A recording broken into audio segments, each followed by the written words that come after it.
Hello everyone and welcome to my channel. आपने notice किया होगा कि मैंने अपने चैनल का नेम चेंज किया हुआ है। नाउ इट इज अतलार। सो इसके पीछे एक बहुत एक्साइटिंग न्यूज़ है जो मैं very soon in upcoming days आपके साथ शेयर करने वाली हूँ in upcoming videos. So stay tune for that, it is going to be very much beneficial for you guys. सो अब बात करते हैं इस वीडियो के टॉपिक के ऊपर, that is weight loss versus fat loss. इस वीडियो में I will be covering the topic such as what is weight loss, what is fat loss, the differences between them, and also I'll be telling you which approach you should go for, and also to make your goals more clear to you, I'll be sharing the information with you guys as in how men and women store fat differently. So इसीलिए इस video को and तक देखिए because this video is going to be a bombardment of knowledge for you guys, and the basics of nutrition will also be explained in this video. So stay tuned and let's get it started.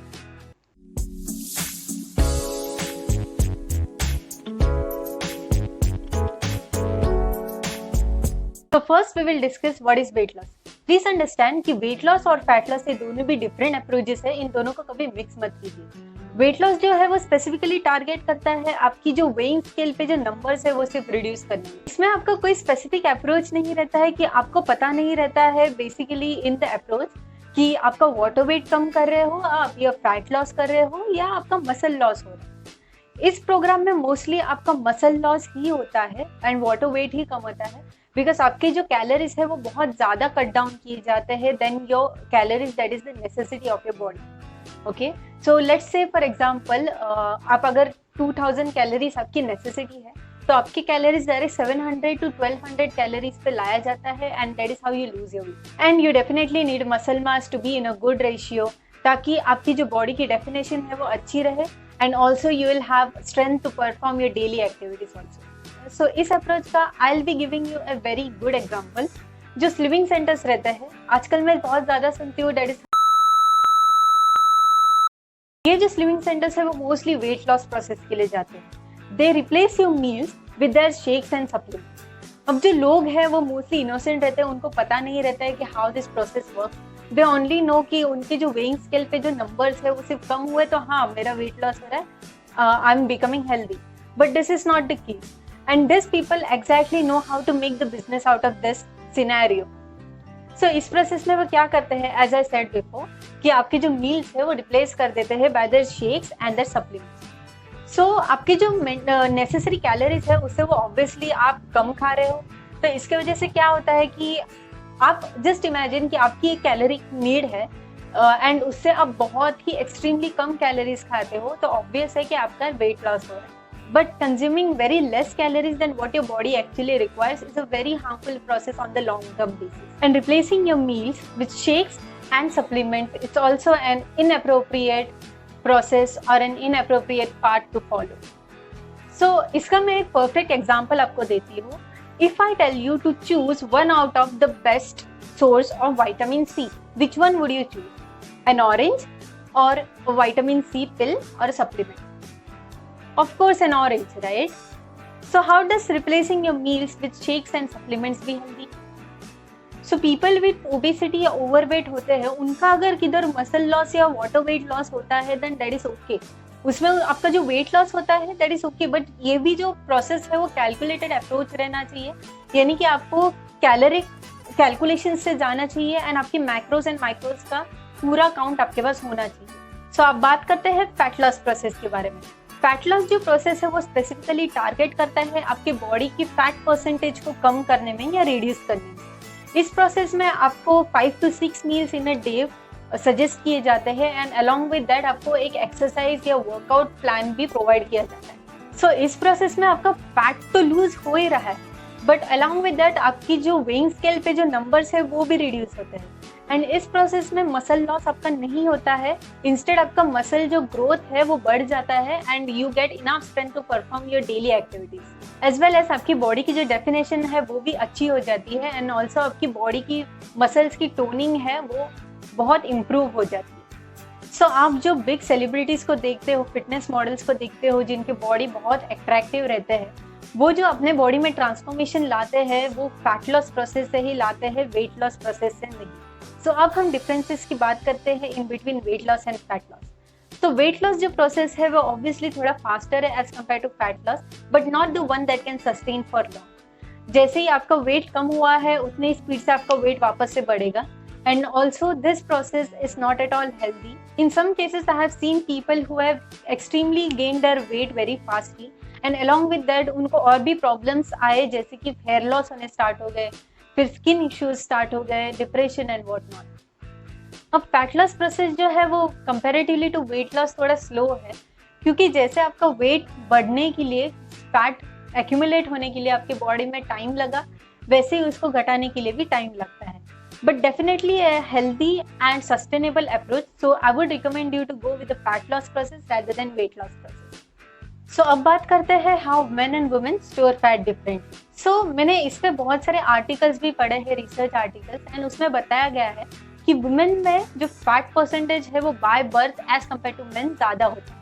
And also in areas that women store fat are different as compared to men, and ये ज़्यादा visible after puberty होता है. सो women में जो है वो subcutaneous fat ज़्यादा रहता है. सबक्यूटेनियस फैट यानी कि जो फैट आपके स्किन के लेयर के नीचे एक्यूमुलेट होता है. Now when compared to men में जो वाइसरल फैट या विसरल फैट जिसे कहते हैं वो ज़्यादा होता है.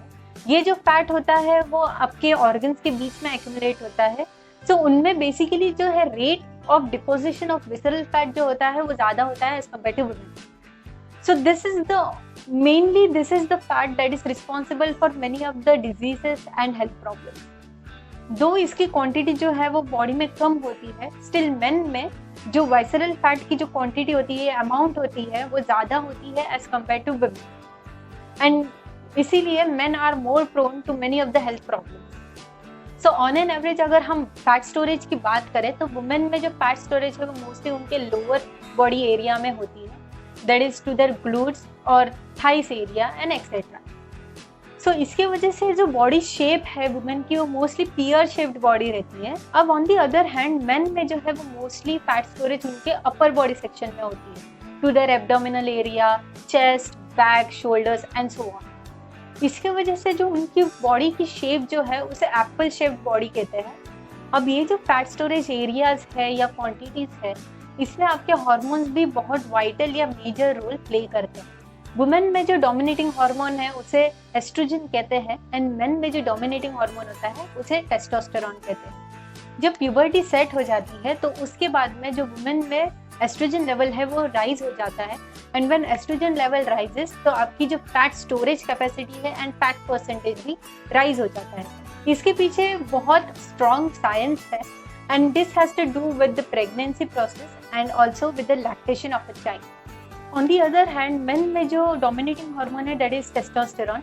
जब आपका testosterone level high हो जाता है तो आपकी जो muscle definition है and muscle growth आपकी increase हो जाती है. Also this hormone is responsible for shredding out the excess fat from your body. And also this hormone itself is a major reason that men store most of their fat in their upper body section. Now the question arises how to fix this. So let me get this straight. Spot reductions जो है वो नहीं होता है, यानी कि आपको सिर्फ टमी फैट कम करना है, वेस्ट कम करना है, थाइस एरिया कम करना है, ऐसे स्पॉट रिडक्शंस नहीं होते. आपको ओवरऑल फैट परसेंटेज जो है आपके बॉडी में वो रिड्यूस करने के लिए आपको टारगेट करना होगा. So get your nutrition into check and exercises कीजिए एंड ग्रेजुअली उसकी इंटेंसिटी है वो इंक्रीज कीजिए. Now talking about nutrition, I have 3 tips for you guys. The first one is add ginger into your diet. इसके बहुत सारे benefits है but the two that mainly are responsible for fat loss are कि ये drastically आपकी immunity boost करता है and also आपकी जो टेस्टोस्टेरोन लेवल है वो टू एन एक्सटेंट आपको इम्प्रूव करने के लिए हेल्प कर सकता है. Next is consume grapes. Grapes में रेस्वेराट्रोल रहता है and resveratrol tries to control the estrogen level in your body. Remember कि मेन एंड वुमेन दोनों में भी दोनों हार्मोन्स रहते हैं that is estrogen and testosterone, बस उनके जो लेवल्स है वो डिफर करते हैं. So when men become more estrogenic they start taking the female characteristic of fat distribution and women में अगर एक्स्ट्रा लेवल ऑफ एस्ट्रोजन हो तो वो भी आप ग्रेप्स कंजम्पशन करने से आप उसको कंट्रोल कर सकते हो. Now the third and the last tip of this video is कि क्रूसिफरस वेजिटेबल्स को आप कंज्यूम करिए, be that cauliflower, cabbage etcetera. So in the end मैं just यही बोलूँगी कि fat is not bad for your body, it is a necessity of your body to function properly. Just the excess fat is not good for your body. In the next video, I'll be covering the cheapest sources of macros present in the market or are available in the local market. So stay tuned for that. Also, if you like this video, just give it a thumbs up, and if you find this really informative, then just let me know about the same. And also make sure to subscribe to my channel and hit that bell icon so that I can keep on educating you with the proper knowledge that you require for reaching your fitness goals. See you till the next time.